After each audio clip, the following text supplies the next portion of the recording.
Буа районының импульс спорт комплексында бір дулқында деп исемленген яшьләр форумы узды. Форум кысаларында физик затлар өчен грантлар конкурсына җибәрелгән проектларны яклау булды. Яшьләр нинди проектлар тәкъдим итә, алдагы язмада.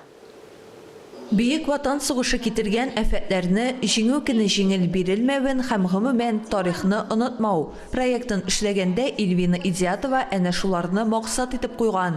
Үз эшен яшь педагог хәтер тәгәрмәче дип атаган. Аның кысаларында авыл мәктәпләрендә белем алучы 5-11 сыйныф укучыларына музейга сәяхәтләр оештыру күздә тотыла. Сельская молодежь, она тоже очень нужна, они очень активны. Авыл яшьләре бик актив, шуңа да аларга дөнья күрсәтү, яңалыклар белән таныштыру мөһим. Үз күзләре белән экспонатлар күрү, тарих белән танышу кызыклы булыр иде. Лицей-интернат укытучылары исә мәктәп медиа үзәген булдыру проектын якладылар. Ул 4 елга исәпләнгән. Төп максат итеп укучыларга аралашуда иресе булдыру, шәхесен социальләштерү алынган. Мәктәп медиа юнәлешендә бүгеннән актив эш алып бара. Безнең мәктәптә кызыксынган балалар, бу юнәлештә эшләүче балалар күп, һәм без шулай ук бик күп конкурсларда катнашып призлы урыннар яулыйбыз, һәм шуңа күрә бу эшне үзебезнең мәктәбебездә дәвам итәсебез килде.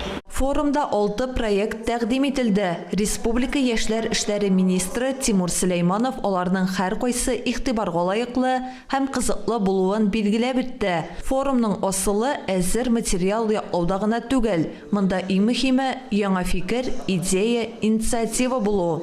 Иң төп әйбер һәрбер проект ул конкрет мәсьәләгә юнәлтелгән булырга тиеш. Проектның конкрет аудиториясе булырга тиеш.